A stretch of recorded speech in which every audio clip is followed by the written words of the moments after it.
లలిత jewellers వారి double ధమాకా offer. అన్ని బంగారు నగలపై తరుగులో 1% తగ్గింపు. పాత బంగారు నగల ఎక్స్చేంజ్ పై గ్రాముకు 150 రూపాయలు అదనంగా పొందండి.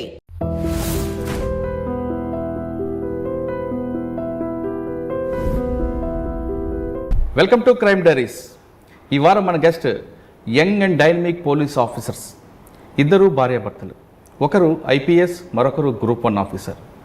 వీళ్ళిద్దరూ పోలీసు అధికారులుగా మారడానికి ముందే వీళ్ళిద్దరు పరిచయం అయిందా, లేదా ప్రేమించుకున్నారా, లేదా పెద్దల వివాహం, ఇది పక్కన పెడితే ఇద్దరు పోలీస్ ఆఫీసర్ అయితే వాళ్ళ కుటుంబ నేపథ్యం ఏది ఉంటుంది, కుటుంబంలో వాళ్ళు ఎలా టైం స్పెండ్ చేస్తారు అనే అంశాలతో పాటు ఇద్దరు భార్యాభర్తలు నెక్స్ట్ జనరేషన్ ఏం చెప్పబోతున్నారు, యువత పోలీసు వైపు చూడాలంటే వాళ్ళు ఇచ్చే మెసేజ్ ఏంటి, ఇప్పుడు ఏపీ పోలీసులు చేస్తున్న కార్యక్రమంలో వాళ్ళ రోల్ ఏంటి, నెక్స్ట్ జనరేషన్కి ఎలాంటి పోలీసింగ్ కావాలి, ఇప్పుడున్న జనరేషన్కి ఇప్పుడు పోలీసింగ్ సరిపోతుందా లేదా, అంతేకాకుండా ప్రజలకి పోలీసులకి మధ్య సంబంధం మరింత మెరుగ్గా ఉండాలంటే వీళ్ళిద్దరు ఎలాంటి మెసేజ్ ఇస్తారు అనే అంశాలు మనతో మాట్లాడదాం. మణికంఠ గారు ప్రస్తుతం ఆంధ్రప్రదేశ్లో గ్రే హౌండ్ కమాండర్గా ఉంటే, హర్షిత్ గారు విశాఖపట్నం కమిషనరేట్లో ఈస్ట్ జోన్ ఏసీపీగా ఉన్నారు.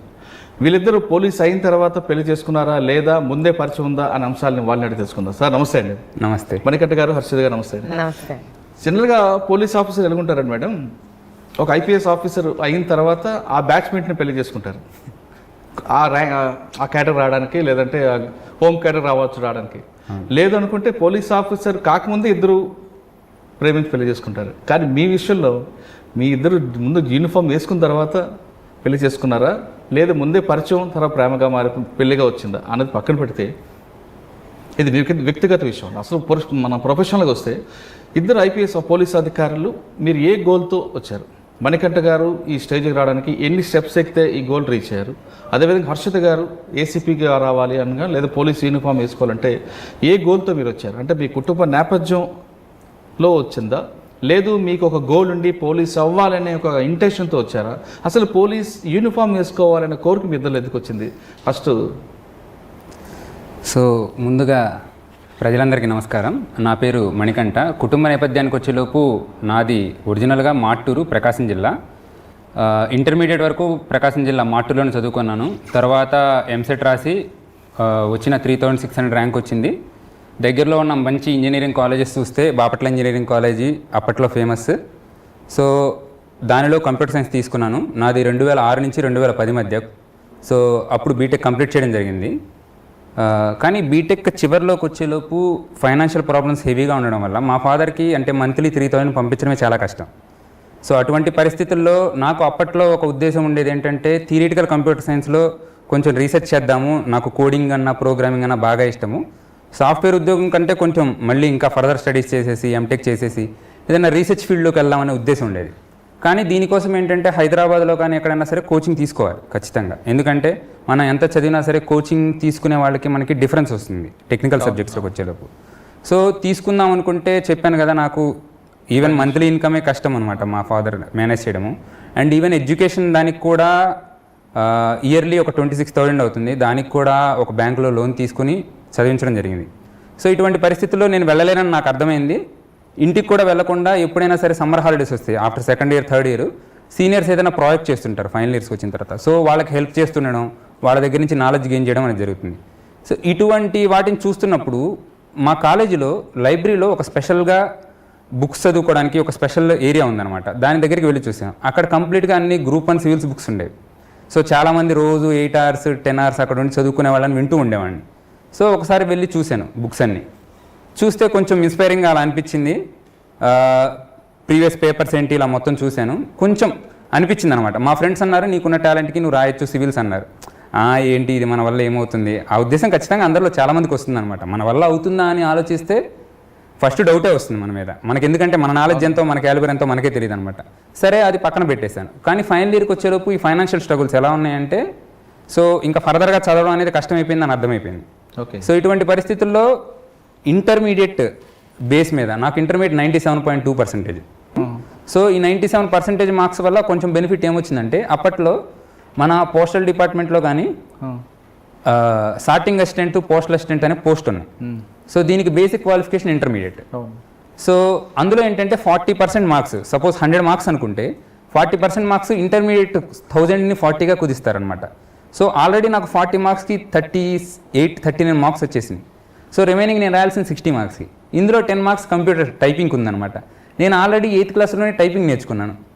అది దీనికోసం పనికొచ్చిందేమో తెలియదు కానీ సో టైపింగ్ కూడా నేను చాలా ఫాస్ట్గా చేస్తాను. ఎంత స్పీడ్? నేను అప్పట్లోనే ఒక 50 వర్డ్స్ కొట్టగలిగాను. అంటే హయ్యర్ లోయర్ అని ఏం చేయలేదు కానీ కంప్యూటర్ అయితే చాలా స్పీడ్గా టైప్ చేస్తాను. సో అదొక అడ్వాంటేజ్. సో 50 మార్క్స్కి నాకు ఆల్రెడీ మంచి స్కోర్ వస్తుంది. నెక్స్ట్ ఇంకా రావాల్సింది 50 మార్క్స్కి దీనికి general knowledge, English and basic quantitative aptitude, reasoning అని అనుకున్నారు. సో ఈ 4గిట్లో నేను ఎలాగో సీనియర్స్తో మాట్లాడుతుండడం వల్ల క్యాంపస్ ఇంటర్వ్యూస్కి ప్రిపేర్ అవుతుంటారు అంతా. వీటిలో కూడా ఇదే ఉంటుంది, ఇంగ్లీష్ కానీ క్వాంటిటేటివ్ యాప్టిట్యూడ్ కానీ రీజనింగ్ కానీ. సో ఇవన్నీ మనకి ఎలాగో ఉన్నాయి కదా, మనం అటెంప్ట్ ఇద్దాము, ఒక జాబ్ వస్తే మంచిది కదా, ముందర బయటికి వెళ్ళిపోయేలోపు అనుకున్నాం. సో ఐ థింక్ 2009లోనే నేను వెళ్ళి ఎగ్జామ్ రాయడం జరిగింది. ఎందుకంటే దానికి బీటెక్ అవసరం లేదు, ఇంటర్మీడియట్ కాబట్టి. నేను వెళ్ళి ఎగ్జామ్ రాశాను. నెక్స్ట్ స్టేజ్కి వెళ్ళాము, టైపింగ్ అంతా అయిపోయింది. విజయవాడ, అది వైజాగ్ జోన్గా ఉంది, వైజాగ్ జోన్లో రాశాను, నేను సెలెక్ట్ అయిపోయాను. ఫస్ట్లోనే మీరు ఫస్ట్ అటెంప్టే సెలెక్ట్ అయిపోయాను. కానీ నాది ఇంకా ఒక 4 months ఎంతో ఉంటుందన్నమాట, ఇంకా చదువుకోవాల్సింది. సో అప్పట్లో ఏంటంటే వీళ్ళని దశల వారీగా పిలుస్తారన్నమాట, ఎందుకంటే పెద్ద రిక్రూట్మెంట్ దశల వారీగా పిలుస్తారు. సో అది ఎప్పుడు వస్తుందని చూస్తూ ఉండేవాడిని. అండ్ ఒక జాబ్ వచ్చేసింది, కొంచెం రిలాక్స్, ఎందుకంటే ఫైనాన్షియల్ ప్రాబ్లమ్స్ ఇవే ఉండవు కదా, గవర్నమెంట్ జాబ్ వస్తే అని ఆ ఫీలింగ్ ఉండేది. తర్వాత కొంతకాలానికి క్యాంపస్లో ఇంటర్వ్యూస్ జరగడం మొదలుపెట్టినాయి. అండ్ మీరు ఒకసారి చూసుకుంటే 2010 ఆ టైంలో మనకి రిసెషన్ ఉంది. సో క్యాంపస్ రిక్రూట్మెంట్లో చాలా కష్టం అనమాట సెలెక్ట్ అవ్వడం అనేది. సరే నేను కొంచెం కూల్గానే ఉండేవాడిని. ఒక జాబ్ వచ్చిన తర్వాత ఆ పీస్ఫుల్ వేరు కదా, సో అందరూ ప్రిపేర్ అవుతుండేవారు. నేను ఓకే పర్వాలేదు, అన్నిట్లో బాగానే ఉండేది కాబట్టి నేను ప్రిపేర్ అవుతుండేవాడిని. సో టీసీఎస్ వచ్చింది, క్యాంపస్కి ఇంటర్వ్యూ చేసింది, మొత్తం అన్నీ అయిపోయినాయి. 4 stages అయిపోయిన తర్వాత క్యాంపస్ మొత్తంలో కేవలం 18 మెంబర్స్ని రిక్రూట్ చేశారు, అందులో నా పేరుంది. సో అందులో కూడా సెలెక్ట్ అయిపోయాను. సో ఇప్పుడు ఇంకా పీస్ఫుల్. కానీ నేను ఫర్దర్గా వాళ్ళు ఒకసారి సెలెక్ట్ చేసుకున్న తర్వాత జనవరిలో సెలెక్ట్ చేస్తారు, 10-11 months తర్వాత పోస్టింగ్ ఇస్తారు. సో ఈ 10 months నేను ఎలా గడపాలి?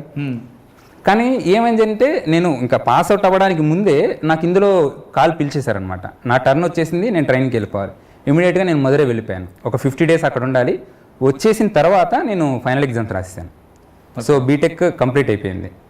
ఇప్పుడు నాకు పోస్ట్ బీటెక్ కంప్లీట్ కాకముందు పోస్టల్ డిపార్ట్మెంట్ జాబ్ వచ్చేసింది. చెప్పాను కదా ఇంటర్మీడియట్ క్వాలిఫికేషన్ కాబట్టి. సో దానిలో వచ్చేసింది, ట్రైనింగ్ కంప్లీట్ చేశాను, వచ్చాను, ఎగ్జామ్స్ రాస్తాను. సో బీటెక్ డిగ్రీ కూడా వచ్చేసింది ఇప్పుడు. సో జాబ్ చేస్తుంటాము. నాకు ఏలూరులో ఇచ్చారనమాట. సో వైజాగ్ డివిజన్లోనే ఏలూరు అనేది, అంటే కొన్ని జిల్లాలు కలిపేసి ఆ డివిజన్లో ఉంటాయి. సో ఏలూరులో జాబ్ చేయడం స్టార్ట్ చేశాను. అక్కడ 1-2 months స్టార్ట్ చేసిన తర్వాత అదొక డిఫరెంట్ కల్చర్ అనమాట. సెంట్రల్ గవర్నమెంట్లో పోస్టల్ డిపార్ట్మెంట్. నా జాబ్కి వచ్చేలోపు ఉదయం పూట ఎవరైనా పోస్ట్ వేస్తుంటారు కదా, అంటే ఎవరైతే సరే ఏమన్నా పోస్టులు ఇవన్నీ ఉంటాయి, even business mail, ATMs, passports ఇవన్నీ వస్తాయి కదా, అవన్నీ జిల్లాలో ఉండే ప్రతి పోస్ట్ ఆఫీస్ నుంచి రైల్వే మెయిల్ సర్వీస్ అంటే డిస్ట్రిక్ట్ హెడ్ క్వార్టర్స్కి వస్తాయి. సో వీటిని ఢిల్లీకి వెళ్ళే లెటర్స్ ఉంటాయి, హైదరాబాద్కి వెళ్ళే లెటర్స్ ఉంటాయి, పక్క జిల్లాకి వెళ్ళండి, వీటన్నిటిని సార్టింగ్ చేస్తున్నారు. అండ్ నాకు స్పెసిఫిక్గా కంప్యూటర్స్ వచ్చు కాబట్టి స్పీడ్ పోస్ట్ అనే పర్టికులర్ వింగ్ ఉంటుంది. సో వాటిలో ఏంటంటే స్కాన్ చేసి ఫాస్ట్గా టైప్ చేస్తుంటే రీడైరెక్ట్ చేస్తుంటారు. సో ఇది డ్యూటీ అనమాట. అండ్ నా డ్యూటీ అవర్స్ ఎలా ఉండే అంటే evening 5 to morning 5:30. So every 2 daysకి ఈవినింగ్ 5 to మార్నింగ్ 5:30, అంటే వీక్లీ ఒక్కొక్కసారి 3 times కానీ ఒక్కొక్కసారి 4 times కానీ వచ్చేది. సో దాని పరంగా చూస్తే పీస్ఫుల్, పెద్ద రెస్పాన్సిబిలిటీస్ ఉండవు, ఎక్కువ పవర్ ఉండదు, ఎక్కువ రెస్పాన్సిబిలిటీస్ ఉండవు అనమాట. కానీ ఏంటంటే ఒక 2-3 months చేసిన తర్వాత ఏదో అసంతృప్తి, అంటే ఇది నాకు సంబంధించిన జాబ్ కాదేమో, మళ్ళీ ప్రిపేర్ అవుదాము అని ఉంటుంది. సో ఏలూరులో ఒక పెద్ద డిస్ట్రిక్ట్ లైబ్రరీ ఉంటుందన్నమాట, అక్కడికి వెళ్ళేవాళ్ళం. అక్కడికి వెళ్ళినప్పుడు Group 2 members చాలామంది ప్రిపేర్ అవుతుంటారు. చూస్తే అండ్ ఒకసారి వాళ్ళ లైఫ్ స్టైల్ తెలిస్తే, మార్నింగ్ ఎప్పుడో 6కి ఒక బస్సు వస్తే ఏలూరు హెడ్ క్వార్టర్స్కి, వాళ్ళు ఆ బస్సు ఎక్కేసి వచ్చేస్తారు. ఏదో కొంచెం ఇంట్లో కొంచెం అన్నం తినేసి బాక్స్లో ఓన్లీ అన్నం ఒకటే తెచ్చుకుంటారు, లేకపోతే కొంచెం పికెల్ తెచ్చుకుంటారు అనమాట. వచ్చిన తర్వాత వాళ్ళు ఇక్కడ ఒక కర్డ్ ప్యాకెట్ ఏదో కొనుక్కొని దాన్ని తినేసేసి మార్నింగ్ 6 నుంచి ఈవినింగ్ 6 వరకు కనీసం అక్కడే ఉండి చదువుకుంటారు లైబ్రరీలో. సో ఇంత కష్టపడే వాళ్ళు ఉన్నారు. సో నేను రావాలంటే నేను ఇంకెంత కష్టపడాలి అనిపించేది అనమాట. సో అదేవిధంగా అండ్ నా కుటుంబం, అంటే నా చదువుకు వచ్చేలోపు నేను 10th class వరకు తెలుగు మీడియంలో చదివాను. అండ్ సివిల్స్కి వచ్చేలోపు ఎక్కువ మంది ఇంగ్లీష్లో చెప్తుంటారు, ఏదేదో చెప్తుంటారు. ఈవెన్ దో నాకు బీటెక్ ఇంగ్లీష్ మీడియం అయినా సరే బేసిక్ సోషల్ స్టడీస్కి వచ్చేలోపు తెలుగు టఫ్ అయ్యేది. నేను లైబ్రరీకి వెళ్ళి ఇంగ్లీష్ స్టార్ట్ చేస్తే ప్రెసిడెంట్ అంటే ప్రధానమంత్రి లేకపోతే రాష్ట్రపతి అనే డిఫరెన్స్ కూడా తెలియదు అనమాట నాకు. సో ఆ స్టేజ్లో ఉన్నాను. వెళ్ళిన తర్వాత తెలుగులో ఫోర్ట్నైట్ మ్యాగజైన్స్ వచ్చాయి, విజేత కాంపిటీషన్స్, ఉద్యోగ సోపానం. సో వీటిల్లో తీస్తూ ఉన్నాను అనమాట. తీస్తూ ఉంటే కొంతమంది ఇంటర్వ్యూస్ వచ్చేవి, ఆల్రెడీ సివిల్స్ చదివిన వాళ్ళు. ఎవరైతే టాపర్స్ ఉన్నారో వాళ్ళ ఇంటర్వ్యూస్లో చూస్తే అప్పట్లో నాకు బాగా ఆసక్తికరంగా బాగా ఇంట్రెస్టింగ్గా మోటివేషన్గా అనిపించేది అద్దంకి శ్రీధర్ బాబు. ఓహో. ఇప్పుడు సార్ గుంటూరులోనే ఉన్నారనమాట, గుంటూరు టొబాకో బోర్డులో ఉన్నారు. సో ఆ సార్ది మొత్తం అంటే ఎలా వేస్తారంటే ఒక సీరియల్ అయితే ఈ వారం కొంచెం నెక్స్ట్ వారం కొంచెం అన్నట్లు ఈ ఫోర్ట్ నైట్ మ్యాగజైన్లో తనది ఫస్ట్ ఒక 2 pages తన లైఫ్ స్టోరీ అంతే, ఒక నెక్స్ట్ 2 pages ఉంటుంది. ఎంత కష్టమైనా సరే ఫస్ట్ వెళ్ళి ఆ మ్యాగజైన్ తీసుకొని చదవడం అనేది నాకు బాగా ఇంట్రెస్టింగ్ అనిపించేది అనమాట. ఒక 7-8 weeks తర్వాత మొత్తం స్టోరీ అర్థమైపోయింది, నాకు తెలిసిపోయింది ఇది ఎంత కష్టమైన జర్నీనో. 4 times ఫెయిల్ అయ్యి ఇంట్లో చాలా ప్రాబ్లమ్స్ వచ్చి, సో సివిల్స్ జర్నీ అనేది ఎంత టఫ్ అప్పుడు అర్థమైంది. సో నేను అనుకున్నాను అంటే ఏలూరులో మీరు లైబ్రరీ పనిచేస్తున్నారు కదా, ఏలూరు లైబ్రరీలో చదువుతున్నాను. ఓకే. తర్వాత అక్కడే ఉన్నాను, అక్కడే జాబ్ చేస్తున్నాను. నాది నైట్ టైమ్స్ కదా, మార్నింగ్ ఫ్రీగానే ఉంటాను, డే టైంలో ఫ్రీగా ఉంటాను. సైకిల్ తీసుకొని లైబ్రరీకి వెళ్ళేది. నా ఉండే రూమ్ దగ్గర నుంచి ఒక 4 kilometers అలా ఉండేది. మార్నింగ్ నేను వెళ్ళిపోయి వాళ్ళలాగాను అనమాట. ఎవరైతే అంత కష్టపడుతున్నారు మనం కూడా ఎందుకు అంత కష్టపడదు. అక్కడే ఏదైనా బయట తినేసేది, అక్కడే ఉండేది, ఈవినింగ్ రిటర్న్ వచ్చేది. నెక్స్ట్ డే మళ్ళీ డ్యూటీకి వెళ్ళిపోయేది, మళ్ళీ ఉదయాన్నే కొంచెంసేపు రెస్ట్ తీసుకునేది, ఆఫ్టర్నూన్ మళ్ళీ అక్కడికి వెళ్ళిపోయేది. నెక్స్ట్ డే ఫ్రీగానే ఉంటాను కదా. సో ఇది నేను ఒక 1 year అలా చేశాను అనమాట. ఈ లోపల కాంపిటేటివ్ ఎగ్జామ్ స్టార్ట్ అయినాయి. అప్పట్లో ఎలా ఉండేదంటే IBPS లేదు, బ్యాంకింగ్ ఎగ్జామ్కి ప్రతి బ్యాంకు కూడా ఏ బ్యాంకుకి ఆ బ్యాంక్కి ఒక 1000 POs 2000 POs ఇలా రిక్రూట్మెంట్ ఉండేది అనమాట 2010లో.